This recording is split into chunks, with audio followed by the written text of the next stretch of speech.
Hey there, guys. This is Flamzeron, aka YouTube's Tasuke.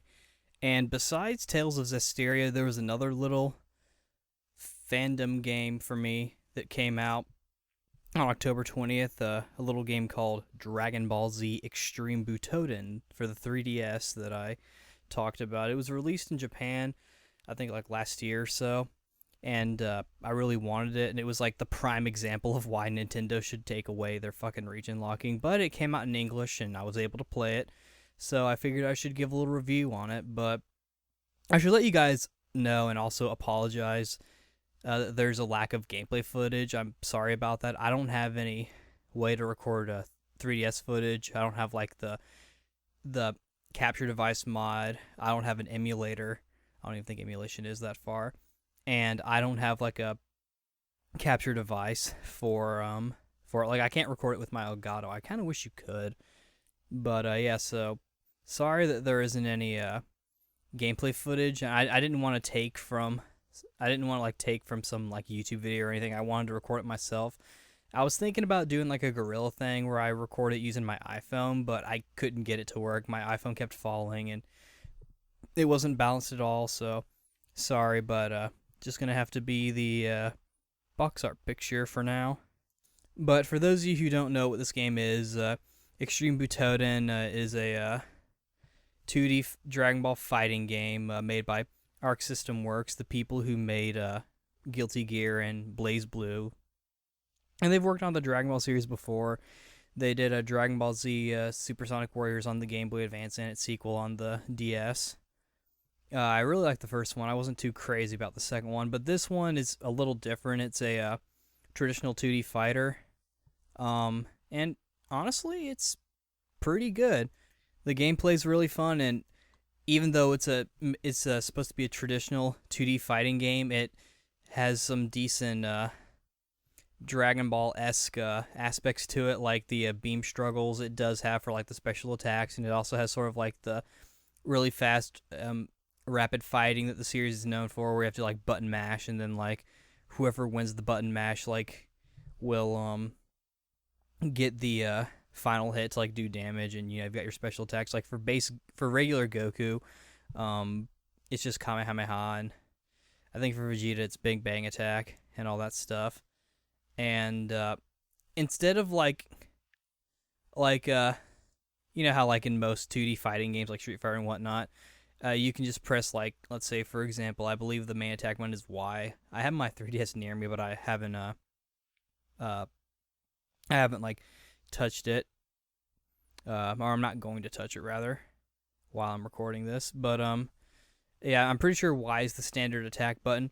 Like, you normally, even when you get to an opponent in a traditional 2D fighting game, you can keep hitting the Y button, but all you're doing is just light punching. In this game, if you just hit Y, Y, Y over and over, you'll actually do a little combo. And I actually kind of liked that because it kind of put a spin on the 2D fighting game genre for Dragon Ball, but it also kind of went back to the Budokai games because you could just mask like Square or A or whatever platform you were playing it on to like do like a special, like to like do a little combo.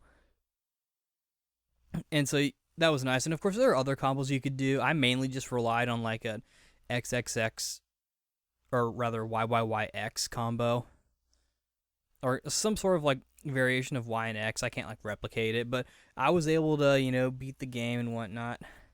The story mode is like your typical Dragon Ball fare. It has like the different perspectives, sort of like a what if thing. It wasn't really that expansive with like the different characters. The one where it really changed the most was probably like the villains one, where he plays all the villains and you get to play as Beerus and fight Super Saiyan God Goku. That was pretty fun. And then after you beat all those little story modes, you unlock something called Adventure Mode. So after you unlock Adventure Mode, it's really, that one I feel like should have been the actual story mode. Because one, the story is more interesting. I feel like they maybe should have just done away with the story mode at this point. I know on the podcast I said they should have included it. I think they should have like taken out just the story mode, because I feel like at this point, everyone knows what the Dragon Ball series is, and I know a lot of fans are getting tired of the whole thing of like getting tired of fighting Raditz over and over whenever there's a new Dragon Ball game, which I agree with. I'd rather would just have like an original story mode, even if it's something like Xenoverse where it's just like messing with the timeline or trying to restore the timeline. That kind of stuff's fine. But the adventure mode is more like a like sort of like a grid, or not really grid, like but sort of like a board game point like area. I mean, it doesn't play like the board game thing from Budokai 2, even though I actually liked that a lot. It's more like you just go from one thing to another and you do little missions, and this is how you get like some of the other characters. Although I say characters in quotes because you have characters and then you have Z assists, and as a lot of people have mentioned, the roster is okay for the most part, but they have some characters as Z assists that really should have been actual characters. Like a Cooler would have been nice, maybe. I mean, that's kind of stretching a little bit, but like Vegito, Super Saiyan 4 Goku, and Vegeta and Gogeta, and the different forms of Frieza, Super Buu. Because in this game they only give you Majin Buu and rather the Fat Buu or Super Buu, or not Super, either the Fat Buu or the Mister Buu is what I meant, or Kid Buu. They don't give you Super Buu as an actual character. They give you him as a Z assist, and he does like his kill all humans like thing where he had his hands up and he starts shooting all those energy attacks. And like Metacooler for example, he also he gives you a he does like this like charge thing because in the movie there were like a bunch of them and whatnot. So that's a big thing right there. I'll go ahead and say it. They do give you some cool characters like Bardock and Goku. They give you like I think 4 different Gokus. They give you regular Goku, Super Saiyan Goku, Super Saiyan God Goku, and then Super Saiyan God Super Saiyan Goku. The last 2 I'm pretty sure you have to unlock. I know in the demo they only gave you Goku, Gohan, Vegeta, and the Fat Majin Buu. But I'm pretty sure in the actual retail game they give you more characters to start with. Like Piccolo and Super Saiyan Trunks and whatnot. All that. But the adventure mode story, is basically all the villains are coming back and Goku has to find the legendary Super Saiyan that, according to Piccolo, has green hair. So take your guesses on who it is. It's Broly. But and you have to find the Super Dragon Balls, which for some reason made me think of Dragon Ball Super. Probably just because of the word super, but I also feel like, this game came out, like, I don't know, maybe this was supposed to be like no, never mind, I won't say anything there. But I was just going to say that, like, maybe this is supposed to be like some pre-tie into Super, or maybe this is like a prelude to like the big thing with the Super. Of course, we don't know. But,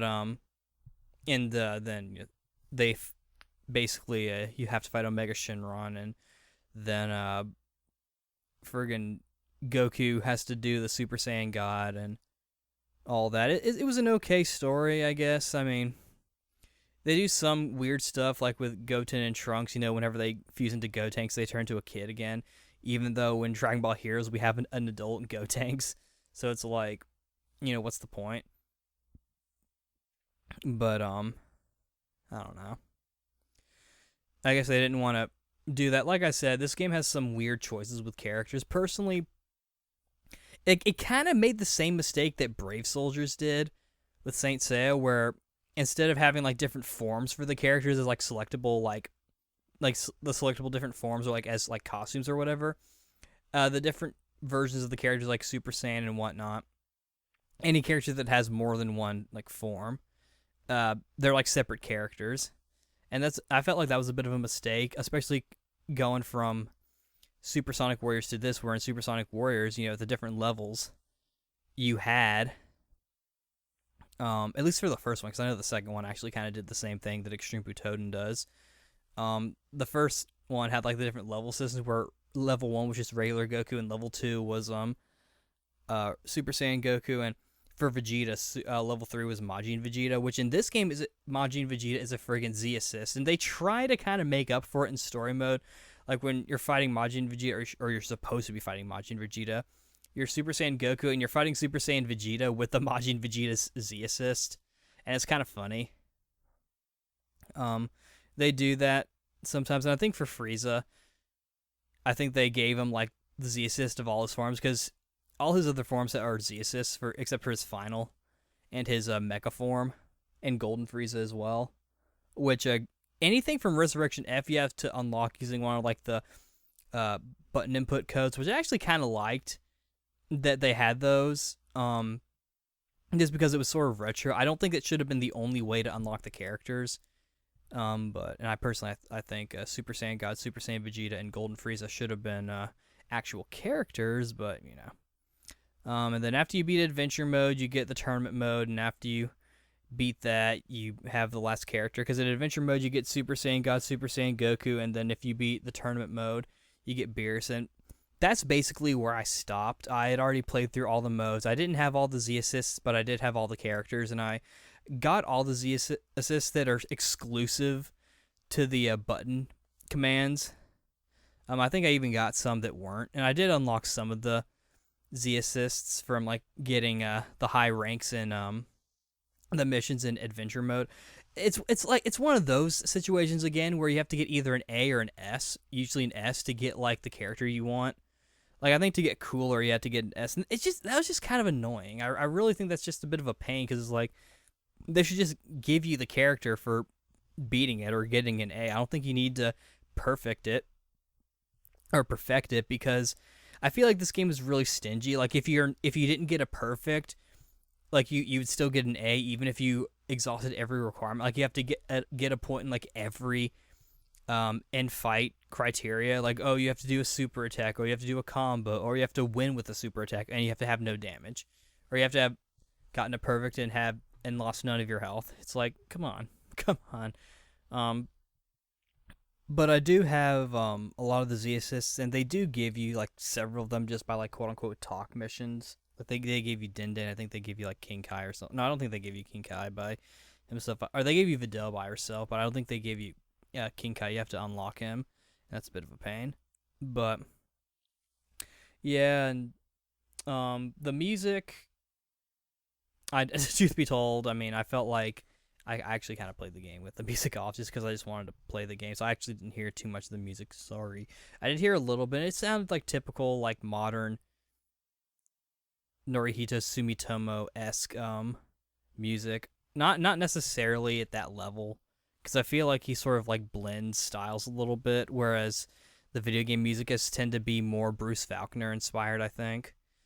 But it was still like okay music, I suppose. I really like the opening theme they did for the international version. I know in the Japanese version is just Kuzenzetsu Go, which is the Japanese theme song for the Japanese broadcast of the Buu Saga of Kai.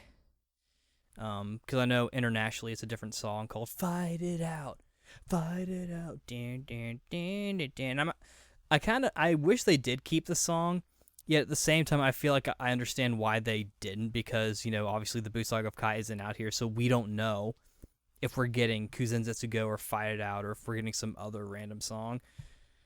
But I thought the theme song was good, and the opening animation was okay. You know, lately I've found that, like, with all the different Dragon Ball stuff that comes out, especially after watching Resurrection F and Battle of Gods, like, anything that's not at that level of quality looks kind of bad. Like, I know Super's had sort of, like, its weak moments. And I know there's some other Z assists that may be coming out, and there's supposed to be a patch that adds online play, like legitimate online play, so that'll be cool, and I'll definitely keep playing this game. I think this is actually the first 3DS game I've actually finished, which is, I guess, a little sad, because I do have several others that I need to finish, like Project Cross Zone and Tales of the Abyss and whatnot, but as well as Luigi's Mansion and Super Mario 3D Land. But anyway, yeah, overall, I really like the game. I do feel like it has a few flaws with it, particularly the special attacks seemed really long, and Ryo on the podcast mentioned this as well, and I noticed it as well.